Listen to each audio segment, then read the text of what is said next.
Understanding. This is Culture Clique. Culture Clique is written and produced by KQAL-FM on the campus of Winona State University. Good afternoon, it is already 12:30 here on 89.5 KQAL in Winona. We're going to do a special live edition of Culture Clique today for you, and we have a special guest waiting on the phone line here, and we'll get to him in just a minute, but here is a little clip from, something this guy does, and kind of the reason he's here today. So let's check this out. This is the Manitowoc Minute. Man scales barbed wire fence in Wisconsin Rapids in just his skivvies. Won't someone think of his cheese curds? Silo goes down in Spring Grove. That's called a silo. And we made America first again. In COVID cases. Oh, say, can you see a hospital bed? Nope, they're all taken. Plus details on a free van for a wounded veteran. It's all ahead on the Manitowoc Minute. But first, folks, this week's episode is made possible by Munch Bunch Goat Rentals. Are you looking for a real weird way to get rid of invasive weeds? Gosh darn it, shoot, look no further than the Munch Bunch Goat Rentals. Just invite the Munch Bunch for lunch once. Okie dokes, let's get these headlines done real quick. I had to get the Munch Bunch for lunch in there. Yes, our guest today, our special guest, is Mr. Charlie Berens. Charlie, are you there? I am. How are you? All right. Good to hear from you. Yeah, I'm doing good. How are you doing? I'm doing good, yeah. And sorry about these announcements from time to time. I'm walking through the beautiful Minneapolis airport right now. Right, right. We caught you on the road. So where are you coming from and where are you heading to? I'm coming from Boston. We actually were shooting Midwest Guy in Boston yesterday. And then I'm going to River Falls tonight and then Winona tomorrow. So, yeah. Yeah. And someone named Terry's being paged right now. So, I'm giving you all the updates on my life as I walk through. Well, this is a great airport, by the way. Yeah, it is. It's pretty nice. And I hope that I hope they find Terry and they get him or her what they need. So, I really hope so, too. But in the meantime, I'm getting my steps in, and that's what's important. There you go. There's nothing wrong with that. Mr. Charlie Berens is going to play a show here Friday night, right here on campus. It's at Thompson Hall in the Harriet Johnson Auditorium. There's an early show at 8 o'clock for students, and then show open to the public at 10 p.m. So, Charlie, we're really looking forward to that. What did you say you were shooting out in Boston there? The Midwest Guy? Oh, so every time we go to a different city, we kind of shoot Midwest Guy in whatever city. Okay. And a few weeks ago, we did Midwest meets East Coast with a buddy of mine, and that video did pretty well. So we kind of have a part two of that where I go sort of reconnect with my buddy over in Boston. And, a teaser of that, we had Minutemen costumes on, except my hat was the only other three-pointed hat that would be in Wisconsin, which is a cheese head. So, of course. I think I think it's got some good bits in it. We'll have to see, though. Right. It definitely got a little weird at times. But, all the best videos get a little weird at times. Exactly. If it doesn't get weird, then what good is it, right? Right. That's what I'm saying. Yeah. So, Charlie, I got a couple basic questions for you here, just to let people know who you are. I was looking you up on the Googles here earlier this morning, and it said you grew up in Elm Grove with 11 siblings. Now, is that true? Oh yeah, no, I'm one of 12. So mass produced got that whole thing going. Yeah. Dang. So I was born Catholic, raised guilty, got the whole thing going. Right. So, yeah. Is that where your comedy comes from then? Just being one of 12, trying to stand out, or what? Yeah, every Christmas we would do these things called gimmicks, which was basically just an opportunity for all the siblings to roast each other, So you give them you become their secret Santa, and you're nice to them on paper. But then before you give them their Christmas gift, you basically roast them. So that was always my favorite holiday, That's awesome. Just because of the roasting situation. Oh, for also sure. Mass, if my mom is listening. Also what? Mass, but if my mom's listening, that's mostly what I'm saying that for, yeah. Right, for sure. I don't know if she's in Winona right now, but, you never know. You never know. Yeah, you never know. It's a nice town. It's right across the border, right across the river here from Wisconsin. So, and then I also read that you grew up, or that you went to school at the UW-Madison.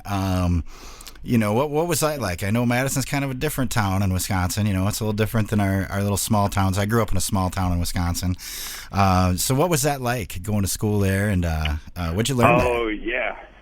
Yeah, well, I studied journalism there, but I mostly learned how to drink, and I became proficient at it. But, other than that, I did a lot of journalism and actually environmental geography. So I was, a bit of a hippie, but I really enjoy sort of environmental studies and our impact on the environment, all that sort of stuff. And then, of course, I went to journalism, and then from there I ended up doing kind of local news, and I never said words right in doing that. And so that's kind of where the Manitowoc Minute character came from. Yeah. Oh, cool. So what was what prompted the Manitowoc Minute? Was that it, just being in the news, or like what inspired you to do that? Yeah. Yeah, no, I was in the news for a while, and I always had these words I screwed up and said wrong. And so instead of, what I actually did is I got a voice coach to try and sound better. But this character is just a guy who, instead of fixing everything people said was wrong about him, just sort of doubled down on all the things people said was wrong about him. And that's kind of where that character comes from, that news character. Right. And so I was doing it in the comedy clubs, and then it was doing well there, so I just made a video. Not really expecting it to go to like a second video, but it did well. So I just kept, rinsing and repeating, and then doing sketches and all that sort of stuff. But it was great. It was really the start of this whole career path for me, which I was very excited to do, because local news, not a good fit on me. You have to wake up on time. You have to not be walking through an airport while you're doing your work. So, it's for some people, but not this guy, I guess. Yeah, it's not quite as uplifting either, is it? Comedy's kind of it lifts the spirits, and the news not often does. So yeah, if it bleeds or if it's on fire, it's in your right, so for sure. It's nice to not have to do that. So where'd you get your start in comedy? Did you start right there around the Milwaukee area, or? I was actually living in Los Angeles at that point. I went around the country doing local news, and then in LA I was doing like red carpet reporting, which is among the worst kind of reporting you can do, but I was doing it, and then to just stay sane, I was doing comedy. Right. To stay sane, I like that. Yeah. I heard you say earlier when you were talking about going to UW-Madison that you're kind of a hippie. I just recently saw the video you made of the different types of guys going camping together. Oh, yeah. And so which one would you say you mostly are in line with? Oh, that's funny. Yeah, I would say I'm kind of a mix of all of them, to be honest with you, because I'm more of like I've done it a bunch, but I never have any of the right stuff, and I'm always mooching off people, so I'm kind of the worst, honestly, because I know better, Right. So I actually don't think that was a character I included in there, but I really should have. It should have been the moocher. Did you bring two of those? That should, I could do a whole other bit on just that guy. Right, for sure. Well, that reminds me of the one I saw, the one where it's a guy's trip at 20s and then a guy's trip in your 30s. You got the moocher in there. So, yeah. Yeah. Yeah, that character also didn't bring anything. So, I find a way to get it in there every now and again. Right. You always use it. It's funny when you come up with material. I'm assuming you're coming up with more than what we see on stage, and you sift through it, and some of that stuff probably comes back out, huh, when you get a use for it? Or? Yeah, you definitely use your real life experiences, and then sort of extrapolate on them and make them a little crazier for the purposes of comedy. But that's fun. That brings a lot of honesty out in the comedy, and then it's a little bit more specific and pointed then, which is fun for everybody watching and making. Yeah. I think we can all relate to it and laugh at ourselves, which is fun. And Charlie, I know I mentioned this when we were off the air, but we are live on the air right now, and I know on the Manitowoc Minute you end it with Go Packers, and we all know what you think of the Bears, so I just want to let you know that I can't bleep you live on the air, so... Well, and that's unfortunate because I got to sit here and report the facts, and if you're not willing to do that, well, geez, okay, I see how it is. What kind of show is this, right? I know. That's what I'm saying. I thought this was freedom of the press. That doesn't exist. Oh, no freedom here. Freedom up until you get fined by the FCC. Exactly. Then it's not so free anymore. So I got a little 10 question segment here. If you're willing to play this game, just to kind of rapid fire stuff about Wisconsin. Before we start, Charlie, I just want to know: can you say "drink Wisconsinably" for us? Can I say it? Yeah. It goes, well, what happens if I don't say it? You won't know. That's a test. That's a test, and I refuse to play. You're going to know if I've been drinking today. Okay, fair enough. So it sounds like we're both ready and primed here for this. So, because I just said it. So, yeah. Oh, yeah. It's a tough one to say. It is fun to say. I've even got the T-shirt, so.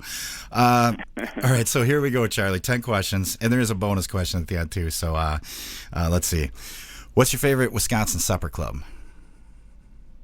Ooh, Wentz in over there in Oshkosh. They got a great perch fry. I'll tell you that right now. Yes, indeed. I used to live over there. I like that place. And well, that leads me into my next question. Best fish fry. Is that what it would be, Wentz? Oh, well, I mean, I think I just said it. So they do have a real good perch fry. And honestly, is that Oshkosh or is it Fond du Lac? It's kind of on the border over there. Oh, gosh. I never know. Yeah, I don't know. It's kind of in between. Yeah, geez Louise. But I know. People are going to get upset now if I don't know exactly where that is. Well, we are in Minnesota. It's right off that road, right along. Yeah, exactly. Yep. How about this? Have you had a good Wisconsin Pilsner on a pontoon boat yet this summer? Oh, you bet your tush, yeah. Oh, of course. Sure. Yeah, that's big points right there. I've had quite a few, actually. Okay, 10 points. I didn't discriminate the Pilsner. Okay, good. 10 points. 10 points for that. I forgot. Lightning round. So far, you're winning. Let's see. Favorite beer in Wisconsin? I mean, there are only Wisconsins. I'm going to go with the Keeper Moving Light Lager because, it's the best beer-tasting beer around. So Excellent. It's the beer that has my name on it. So, that's another reason right there. That's a plus, right? I might be biased in that answer. I think that's double points. Okay. We don't know how many, but it's double, whatever it is. I like the way you think. Yes, for sure. That's good. Next question. Brats. Do you boil them in beer first, or do you just do it wrong? Oh, sorry. I just said yes as soon as you said brats. Boil them. Okay, so this, families have been broken up over this question, so I'm hesitant to answer it. But, if you want to boil them, that's fine. I'm not going to discredit that. I tend to kind of slow grill them, but then I'll toss them into a nice hot tub of beer and onions after the fact. There you go. So that's really, whether you do it before or after, I just recommend you do that afterwards. That is correct, Charlie. That was the answer we were looking for. Was they go into the hot beer before or after, it doesn't matter, but they go into hot beer at some point. They got to go in them at some point. And you got extra points on that one for adding the onions, for sure. Yes. Oh, yeah. You got to do that. Okay, how about this? I know, and we discussed this a little bit earlier. I think it was off the air, but out at Miller Park there, what used to be Miller Park, who's your favorite sausage from the sausage races? Who do you usually root for? I'm glad you asked. I've been going chorizo this season, but I switch it up every season. But I did hear an inside scoop that perhaps chorizo is a tougher one to race in because that hat is, a little big. Ooh. And so, that would explain why I've been losing some money recently. Right. Well, chorizo is quite a ways behind everyone else so far this season, it looks like. The hot dog. I know. And the hot dog has the most wins, which... Hot dog's doing good. Yeah. I hope to one day maybe meet some of them and maybe race myself. We'll see. Oh, that would be fun. That would be fun to see. I love it. How about your favorite state fair food? What would that be? Ooh, I got to go cream puff. Ooh. Yeah, I got to represent, Wisconsin with that. So, Yep. And it's a delicacy. Not good for you, but, it's good for your soul. That's why good it's a delicacy. Good for your soul, bad for your heart. That's right. Just like, lots of things. How about this? I was going to go somewhere I'm not going to know. Wisconsin State Fair or Northern Wisconsin State Fair? Oh, geez. Well, first of all, I'm an equal opportunity state fair enthusiast, and as long as there's a deep fried Snickers on a stick, okay, I'm there. Nice. That is definitely double points for that one. Yes. Here we go. You are you're racking them up here, Charlie. How about this one? I came prepared for this. You did. You studied. you know the subject well, that's for sure. Crawlers or minnows? Or there is a third option, we all know. Yeah, leeches. Yeah, Yep. or you do wax worms if it's ice fishing. Well, right. It depends what we're going for. I'm going to say for walleyes, I'm going bottom bouncers with crawlers. If I'm going northern, northern like the minnows. Mm-hmm. Actually, if you catch a little perch and toss that on a hook, that with a big bobber, that'll get you northern. There you go. It just depends. I'm looking for multi-species action. Excellent. Pretty much any time I go. So, I'll get both. I'm going both. Nice. That is an acceptable answer, and that is points for that. And also, it's obvious that you know what you're doing. You must have been on a pontoon with some pilsners this summer. Oh yeah, no, I've been on a bunch of boats actually. Yeah, one pontoon, but I don't discriminate on boats either. So. Right. How about this? This is a big Wisconsin one here. Proper ingredients for a brandy old fashioned. Oops. See, I gave it away because I'm from Wisconsin. Proper old fashioned ingredients. Yes. Well, of course you're going brandy, okay? Yep. If you want to do bourbon, you got to go back to Illinois. But then we're talking initially a sugar cube, and then bitters. You muddle that up. Do a cherry and an orange. Muddle those together. Don't muddle the rind, or you'll get smacked by by whoever you're making it from. They'll take that muddler right out of your hand and give you a whap like Sister Mary Jane used to do in 4th grade. Right. And then you put some ice in there. Okay, break it up with a hammer because it's probably frozen in your freezer because your freezer broke. And then you pour about 4 fingers tall on the brandy, and then you do a jolly good floater on top.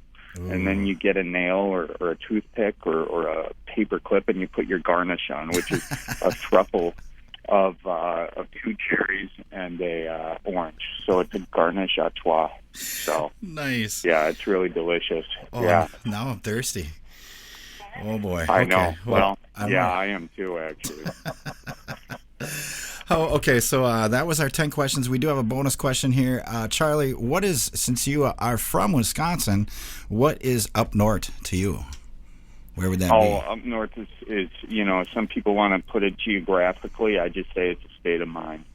Okay, and up north could be geographically down south, but as soon as you're up north, you're up north. So, that's just how she goes. Excellent. That is the perfect answer. That rounds out our quiz here. Let's see. Let's add this up. You got double points on a couple of them. I'm going to say that's 50 points out of 10. That's fantastic. Yeah. Thank you. That is the best score we've gotten so far. I've ever gotten on anything. Yeah. This is the first time we've ever played this game. Wow. I want to put that on my refrigerator, so if you could send that over, I can fax this over to you, yeah. Yeah. So it'll go right on the garage freezer, actually, which I got some rhubarb in it if you want to come over. Okay? Oh, yeah. Nice. Yeah. I love it. Good crop this year. Good crop. Oh, Charlie. Another thing that I didn't even realize this until last night. I came across an album at a Quick Trip a while back, and I bought it because it was Berens and Grohl singing about Wisconsin. And didn't even connect that until last night. I'm sitting here in the studio. I'm like, oh yeah, there's that disc on the shelf here. So how'd that cut? So it's you and Adam Grohl from Horseshoes and Hand Grenades. How did that come about? Do you guys know each other for a long time? Actually, I was doing a show in Minneapolis, and Adam was recording at Pachyderm, which is in Minnesota, actually. Yeah. And I stopped by afterwards, and we just started going back and forth with each other, riffing a little bit, writing some songs, and then before you knew it, we just decided to do a whole album. So we did it and self-published it, and then now it's being sold at the Quick Trip. So my career's really taken off. I always imagined as a kid I could have my CD being sold at the Quick Trip, we have good placement too. It's right next to the Mentos. Okay, so That's if how I you're found there and you need. Yeah, so it's taken me this many years to get right next to the Mentos and the Quick Trip, but it is a place of honor, and I thank my lucky stars for that placement every day. For sure. Well, when you got your merch in the Quick Trips, then you've definitely made it. That is for sure. We are talking to Mr. Charlie Berens today. He's a comedian from over there across the river in Wisconsin, and he's playing 2 shows here Friday night at the Thompson Hall at the Harriet Johnson Auditorium. First show is at 8 o'clock for students and faculty. Public show at 10 o'clock, open to the public. You can get tickets at Winona or WSU Student Union .University tickets, or just Google WSU Charlie Berens and you will find it. Charlie, a couple things before we go here. I know you're a busy guy and you got a show tonight and you're in the airport there, but so what's something that Wisconsinites say that might kind of confuse the heck out of people from other states there? Screw the pooch is a good one. That's, I don't know how that became synonymous with a mistake, and you're going to prison. But that's one. Right. Let's see here, bubbler. That's another one. That's a southeastern Wisconsin thing. Yep. Ass over tea kettle, of course, is a classic. Right. Yeah. So there are a lot of good ones there. I love it. Oh, Charlie, it is a pleasure to talk to you. And like I said earlier, Manitowoc Minute, you always end it talking about, Go Packers and Bleep the Bears. So we know how you feel about the Bears. We're over here in Minnesota, right across the border. What about the Vikings? Well, it's very interesting. Actually, I was doing a show recently at the Mall of America because my career was, again, really taking off. And I noticed, I talked to someone who worked there, and they said you could fit not 1, not 2, but 3 Viking stadiums inside the Mall of America, and yet somehow not 1 Viking Super Bowl trophy. So, it was just very interesting how that math worked out. And I also just said that out loud in your beautiful airport in Minneapolis. So that shows you how brave I am. That's right. Oh, Charlie, I love it. And I'm really looking forward to seeing you Friday night. Once again, folks, we are talking to Charlie Berens. He's a comedian from over there across the river in Wisconsin land. And he's playing 2 sets Friday night right here on campus at Winona State University. It's at the Thompson Hall and in the Harriet Johnson Auditorium. If you walk in the front doors of Thompson Hall, you'll see it. If you still need tickets, go to WSU Student Union .universitytickets.com or just Google Winona State University and Charlie Berens, and you will definitely find it. Charlie, like I said, pleasure to talk to you. Can't wait to see you Friday night. I don't know how you'll be feeling that night if you got to go somewhere real early or whatever, but if you're ready, if you're willing, I might see if I can take you out for a Pilsner or something afterwards. So. Oh, geez, yeah, no, let's definitely do a beer. Come on backstage and we'll make it happen. That sounds great. All right, sounds good. Well, thanks a lot, Charlie, and like I said, looking forward to the show, and thanks so much for coming on the air with us, and we'll see you tomorrow. All right. Thanks for having me on, and watch out for deer. That's right, watch out for deer. Hey, say hi to your folks for me, would you? Oh, okay, yeah, and you tell your folks I said hi too, okay? All right, thanks a lot, Charlie. We'll talk to you later. Bye-bye. Real good. Bye-bye now. All right, folks. That was Mr. Charlie Berens. And he's going to be, like I said, he's going to be playing here tonight, Friday night, 8 o'clock show and a 10 o'clock show at Thompson Hall right on Winona State University Creating campus. Cultural awareness and understanding. You've been listening to Culture Clique. Support for Culture Clique is made possible by the Minnesota Arts and Cultural Heritage Fund. Culture Clique is produced by KQAL-FM on the campus of Winona State University. For more information, look us up on the web at kqal.org. And thanks for listening to Culture Clique.